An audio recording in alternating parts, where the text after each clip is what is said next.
This video was brought to you by me being petty that my local GameStop was out of triangle strategy, so I bought this random RPG to make up for it, because I'm a responsible adult. Now, going into this, I don't know anything about the Disgaea series, so I unfortunately can't compare this to other Disgaea games. So I'll instead be looking at whether this is a good game on its own, and if it would get me interested in the rest of the series. Buying this from GameStop, I got it for $39.99. However, the original price is $59.99. I'm hoping that for the sake of my wallet, that the price drop was more of the fact that most people didn't know about it and didn't buy it, rather than the game being bad and people not buying it as a result. As for the game itself, it's a tactical RPG game. You move your party across a grid to attack your enemies. There are various classes, and you can create new party members if you need more allies. When in combat, you can also create team attacks and combos if you have other party members near an ally that is attacking an enemy. You play as a zombie named Zed that is telling the story of how he destroyed the god of destruction to a demon who's very distracting. And you play through his story that tells his attempts to destroy the god of destruction, and how he continuously dies and reincarnates in the process. You have to try to get not just Zed stronger, but your companions as well, so you can hopefully end the god of destruction's terror once and for all, and possibly even find out why Zed is so hellbent on destroying this god. Disgaea seems to have a lot of fun with the stats and damage in the game. Everything behaves like a normal RPG, but instead of doing like 40 points of damage or being on a level between 1 and 100, this game plays with numbers.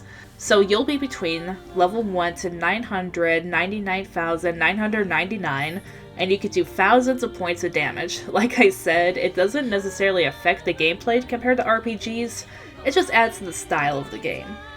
Speaking of the game's style, it's a whole lot of fun.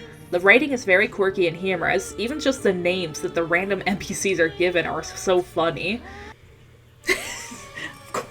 Of course I've forgotten Cerberus. What the hell do you think I am, you dumb mud? No one forgets things fast.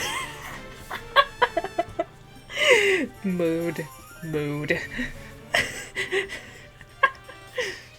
And it's enjoyable seeing our protagonist interact with everyone around him, acting more like an anti-hero than your typical RPG hero.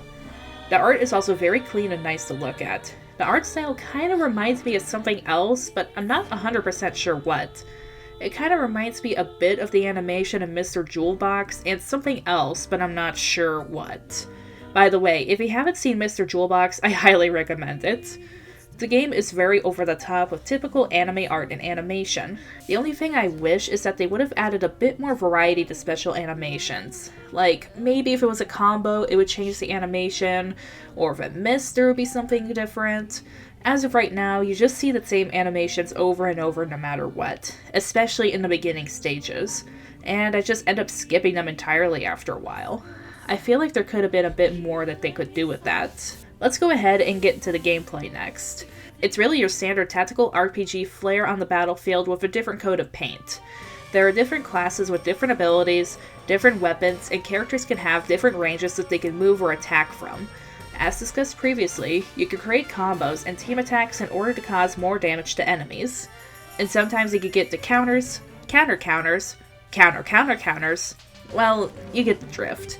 You can also lift and throw people and objects on the battlefield to get people to different areas of the stage. And there are geo effects on some levels that can give you a disadvantage, but these can also be destroyed if you attack the source. Sometimes navigating the stages can be a little bit tricky with the Joy-Con, as it's a bit overly sensitive for how the selection tool will go, and with different ledges in the way, you sometimes have trouble selecting the one you want, or it'll just get caught on a different elevation. You can switch the camera angle, which can help a little with this though. Outside of the stages, there is a base world. Here you can create new characters as your allies, buy items, accept and conclude quests, upgrade your weapons and enhance your stats. I'm kind of glad that they unlock things one at a time, because some of this was rather intimidating.